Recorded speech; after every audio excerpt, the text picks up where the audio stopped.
Olá, como vai? O programa Memórias do Poder Legislativo, produzido pela Associação dos Parlamentares do Estado de São Paulo, recebe Goro Rama, ex-deputado estadual pelo MDB.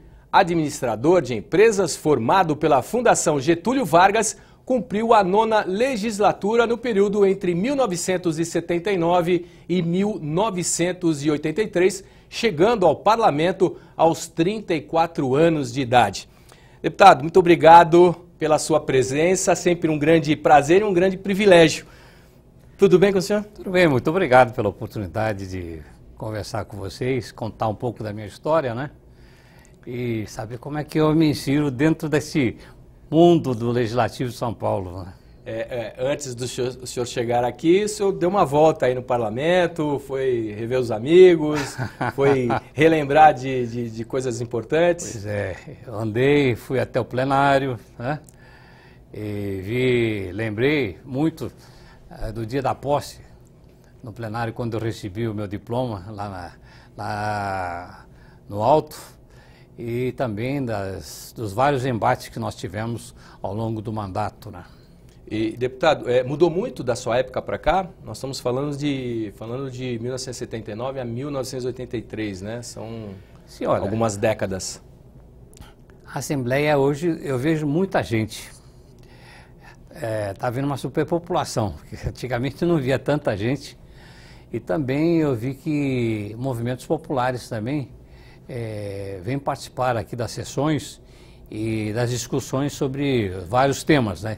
Então é uma casa que está aberta realmente para que a população traga suas reivindicações, participe das discussões e também, de alguma forma, fiscalize os parlamentares no seu trabalho, né? Com toda certeza.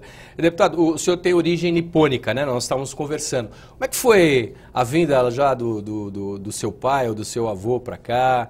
Enfim.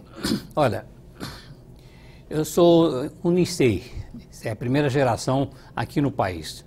Meu pai chegou em 1923.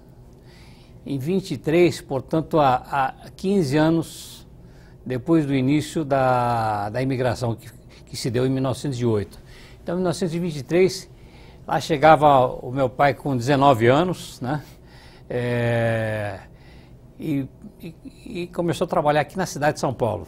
Passou 3 anos e meio aqui na cidade, vários empregos, e aprendeu português rapidamente. E aí foi para o interior, foi para a região lá de Marília, né? Primeiro para Duartina, depois para Marília, depois para Pompeia. E lá desenvolveu uma atividade de comércio e mais a importação de algumas ferramentas para a agricultura, e depois começou a exportar algodão daquela região. E já em 36, já casado com minha mãe em 32, retornou aqui para São Paulo e aqui permaneceu até 58. Teve um falecimento muito precoce, 58 com 55 anos. Muito novo, muito cedo, novo, né? Muito novo. E aqui qual foi a região que ele se estabeleceu em São Paulo? Olha, aqui em São Paulo foi muito interessante. Ele chegando em São Paulo, do interior, foi parar lá no Belém. No Belém. No Belém, como ele tinha um comércio na rua Paula Souza, ali próximo do mercado. Isso.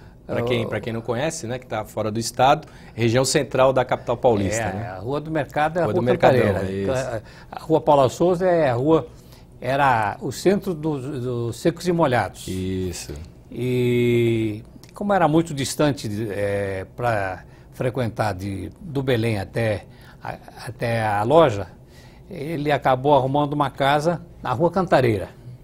Então, lá na Rua Cantareira, 3 dos filhos nasceram lá, os 3 de baixo. Os 3 de cima, 2 nasceram lá em Marília, uma lá no Belém. Portanto, todos nós somos paulistas, sendo 4 paulistanos, né? E de lá, foi uma atividade muito intensa, porque ele veio numa corrente migratória muito interessante, viu, Anderson? Foi assim, ele não veio para o campo, como a maioria dos imigrantes. Ele veio para cá, não numa missão, mas veio de uma corrente ligada à igreja anglicana, lá no Japão, né? E que formava preparava os imigrantes com um pouco de informação do país e um pouco da língua portuguesa, para que chegando aqui começasse vários trabalhos. Alguns se dedicaram ao trabalho de evangelização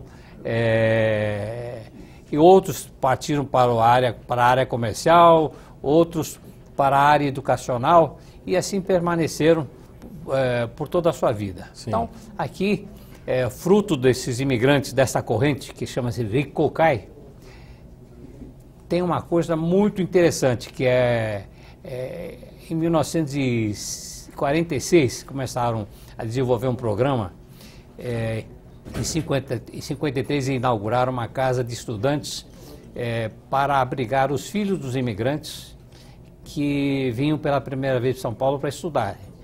E criaram uma casa de estudantes lá em São Bernardo, lá em Rua de Ramos. Rua de Ramos. E essa casa funcionou até 25 anos atrás. E de lá, para você ter uma ideia, logo na primeira turma dos estudantes que ficaram nesse pensionato, um se tornou o primeiro-ministro da área de Minas e Energia, que foi o Shigeaki Ueki. O Dr. Kazu, que também era um jovenzinho chegando em 53 lá, se tornou o primeiro desembargador da comunidade. E assim muitas outras pessoas se tornaram ministros, desembargadores, profissionais liberais. E hoje essa casa, como não havia mais razão da existência como pensionato, se transformou numa escola.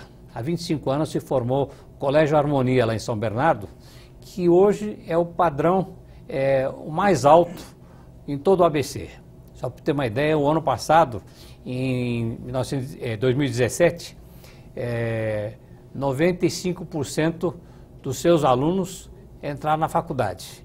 Este ano, em 18, o vestibular deste ano, sim, foram 97,5% dos alunos entrar nas universidades. Então é um colégio assim, de referência, né? De referência, quadrilíngue. Sim. Os meninos entram às 7 horas da manhã na escola, saem às 5 da tarde, estudam em português, em japonês, em espanhol e em inglês. Então, que olha, ótimo.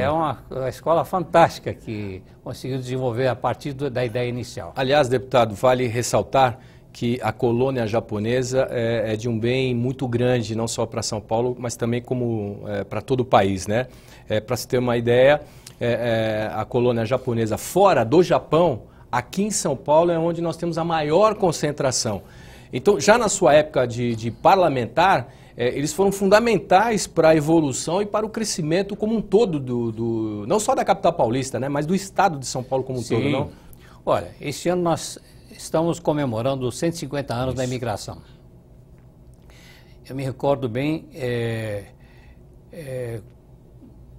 quando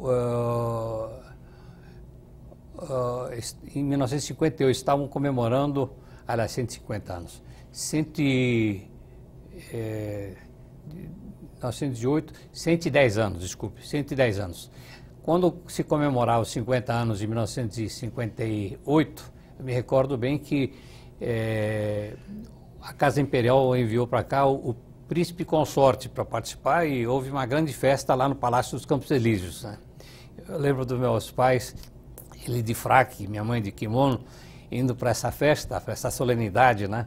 Orgulhosos de estarem completando 50 anos. Hoje, nós temos orgulho, é claro, de estar contribuindo com o país, não só com o Estado, mas na área do Estado, nós temos uma grande quantidade, uma presença marcante na área do agronegócio hoje. Mas antigamente, há 70, 80 anos, nós falávamos dos agricultores, dos verdureiros, dos que se dedicavam a plantio das hortaliças, das verduras, aqui na Grande São Paulo e em todo o interior. Eu não acredito que tenha alguma cidade do estado onde não haja uma presença de alguma família japonesa que esteja plantando alguma coisa. Muito, né? Difícil. Muito difícil, né? Deputado, e o senhor, como é que foi seu início de carreira, não ainda na parte da política, né? Mas eu já o apresentava como um grande administrador de empresas, o senhor me dizia também que fez pós, né? Por que essa opção por esse currículo? Olha, foi muito interessante. Eu estudei no Colégio do Estado era conhecido como Colégio Estadual Presidente Roosevelt, que em 57 mudou para o Colégio Estadual de São Paulo.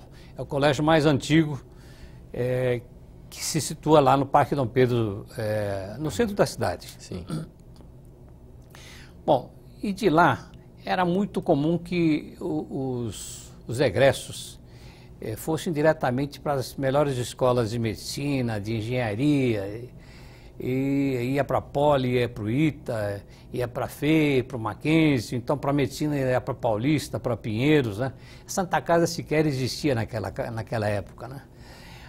Aí quando eu disse a eles que eu ia para Getúlio Vargas, falaram, meu Deus, você vai para Getúlio Vargas é aquele colégio que é o nosso adversário do concurso de fanfarra, que vem aqui nos atormentar aqui no Parque Dom Pedro toda hora do nosso ensaio. Eu falei, não é, essa é uma atividade recente aqui no país, mais antiga nos Estados Unidos, que vai se consolidar, vai ser um curso que vai formar dirigentes para as empresas e vai formar profissionais para tomada de decisões. Tá. Fala, será que é isso? Fala, futuramente vocês irão estudar lá, vocês vão fazer os preparatórios na Poli e outras escolas aí, vocês vão parar lá, eu vou encontrar com vocês lá, você vai ver. E assim eu fui parar na Escola de Administração de Empresas da Fundação Getúlio Vargas. Naquela empresa, naquela oportunidade, as empresas também estavam em crescimento e com a influência de informações sobre outras economias, né? E era importante que a gente conhecesse da parte da economia, uma parte que chama-se microeconomia.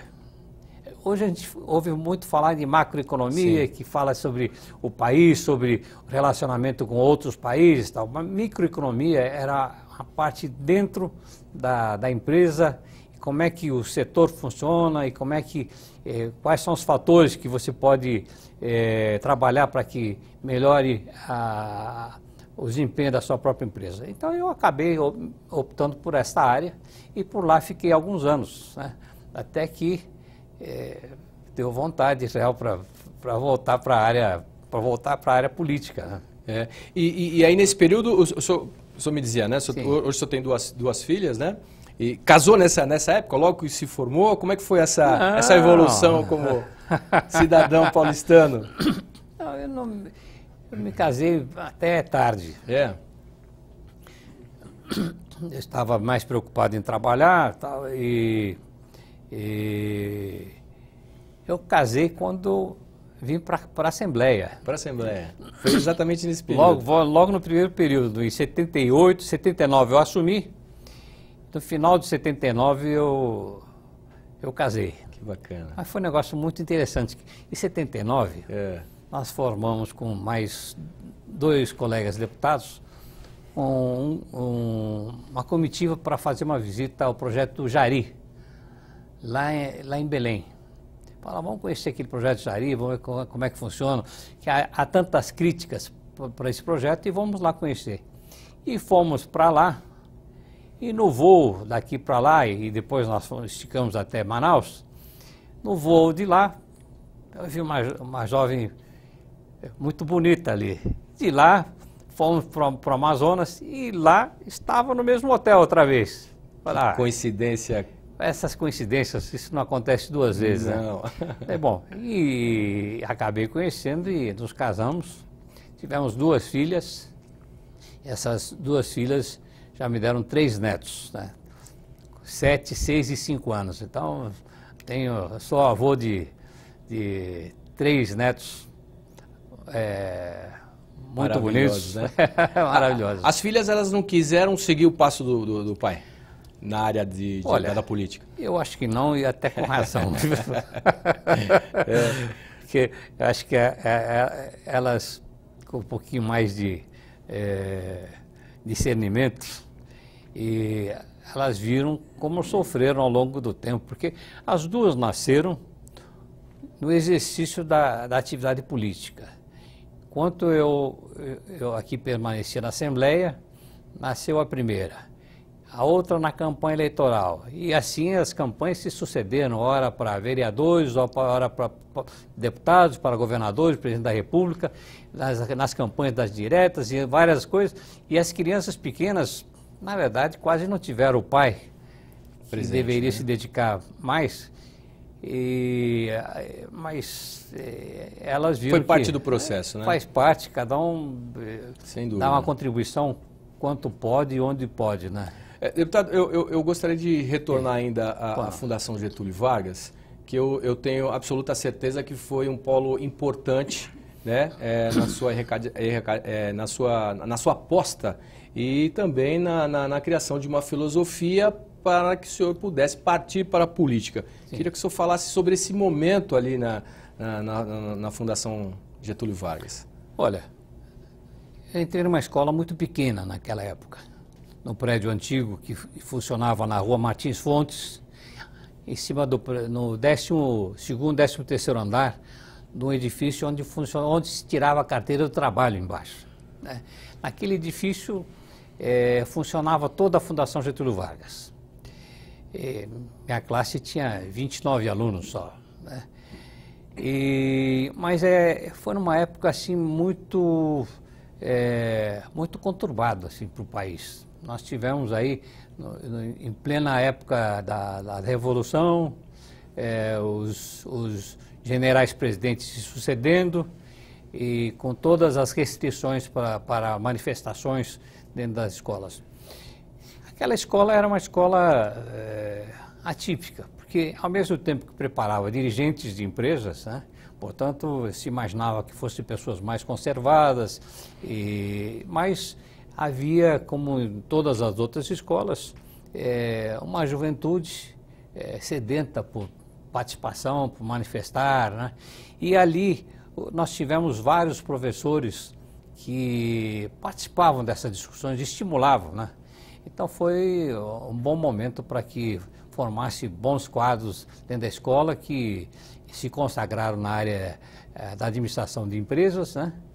E muitos foram para a área política também, né? Nessa época aí, Nessa época. Tá. Aí nós estamos falando já de um ponto histórico importante na vida dos mais velhos que puderam acompanhar, que foi a época do Exército que tomou conta né, do país. E como é que era feito isso? Como é que eram feitas essas reuniões? Vocês tinham reuniões? Porque eram cabeças pensantes, né, naquela época do Brasil. E eu queria que o senhor falasse sobre essa época importante na nossa história. Primeiro, eu diria o seguinte, eu fui capturado por um movimento lá de 64, porque eu estava servindo o Exército. Nessa época? 63 para 64, servindo o Exército. Eu acabei nos últimos 2 meses de 64, em abril, em março, abril e maio. Eu acabei como soldado, participando do que estava acontecendo. Depois, na Fundação Getúlio Vargas, tivemos uma atividade intensa no centro acadêmico e também nos movimentos estudantis, onde em 68 eu fui eleito vice-presidente nacional dos estudantes de administração e economia, né? E, enfim, também já participávamos também do que estava acontecendo no país. Essas bandeiras institucionais, né? A discussão sobre eleições diretas, sobre constituinte, sobre enfim, sobre uma série de bandeiras que depois fomos alcançando ao longo da vida, né? E isso também estimulava a participar. Mesmo indo trabalhar nas empresas, ficávamos sempre preocupados com o que estava acontecendo com o país. Sim. E que havia necessidade de pessoas, ou com que as pessoas participassem efetivamente da atividade política, né? E não deixando para outras pessoas simplesmente assumirem o seu papel de protagonista na área política, né? Hoje, depois de tanto tempo, o senhor tem uma outra visão em relação à ditadura? Olha, eu acho o seguinte, a ditadura, até eles se encheram de serem ditadores, na verdade. Muito embora eles tenham arrumado uma forma meio sui generis de sucederem os ditadores, na verdade nem eles mais se aguentavam. Acho que deram graças a Deus por ter terminado esse negócio. Entregue o bastão, entregar, né? E outras pessoas seguirem. Certo. Até para dizer, olha, tá vendo, eu não faria desse jeito, Sim. como algumas pessoas fazem hoje, né? Assim, olha, seria bom que acontecesse isso, acontecesse outra coisa, mas as pessoas não conhecem a história como um todo. O que o senhor pode falar para essas pessoas que apostam numa ditadura? Olha, Um meio de saída, né? Eu diria o seguinte, olha, as pessoas precisam ler um pouquinho da história do país, compreender um pouquinho como é que nós chegamos naquela situação e como é que as coisas, como é que da mesma forma como fazem hoje, como é que a mídia é manipulada, como é que os noticiários mostram só as partes boas. As partes ruins não aparecem. Fala, mas naquela época não havia corrupção, só hoje que tem. Ah, hoje tem. Será que também não seguiria por aquele caminho? Sempre teve corrupção? Não, não é isso. Mas claro que houve. Mas quem é que iria publicar? Qual é o Ministério Público sequer existia com essa força que foi dada em 88, né? Os parlamentares também não tinham essa liberdade para fazer as acusações ou então os questionamentos sobre os problemas. O legislativo também não acompanhava da forma como acompanha hoje. Então, eu acho que eu não tenho nenhuma saudade daquela época, nenhuma. Só lembro que aqui na casa, algumas vezes, quando usava da tribuna, algumas pessoas do partido do governo, da Arena, chegavam para mim e falavam, olha, não se esqueça que do outro lado, lá no fundo, naquele prédio lá do fundo, que é o QG do 2º Exército, lá eles estão ouvindo tudo que estão falando daqui, hein? Falei, e daí? Eu não posso mais falar aqui? Falei, não, você tome cuidado com o que você fala. Então veja como é que nós éramos policiados internamente. Uma pressão, né? Uma pressão de pessoas que, não sei se tinham compromissos com essas pessoas lá do fundo, mas o fato é que chegavam e diziam abertamente, olha, tome cuidado, não fale isso, não fale isso. Enfim, não bastava a autocensura da gente, tinha censura efetiva mesmo. Com certeza. Deputado, como é que surgiu esse interesse pela política? Olha, isso é uma história interessante. Sabe que no tempo do ginásio, e aqui a gente vai acompanhando o senhor, olha. Lá no tempo do Colégio Estadual de São Paulo, nas boas épocas, que eu entrei em 56, Gostei desse óculos, hein, deputado? Ali está o reflexo das casas ali. Então, a gente vai falar sobre esse CDHU, né? Pois é, e lá, aqui está o padre Rosalvino, Mário Covas, já tendo feito a cirurgia, o Barelli aqui no canto, né? Mas o que aconteceu foi o seguinte, naquela época no ginásio e no colégio, nós tínhamos a Câmara dos Representantes e o Senado. Tinha 3 partidos lá no colégio.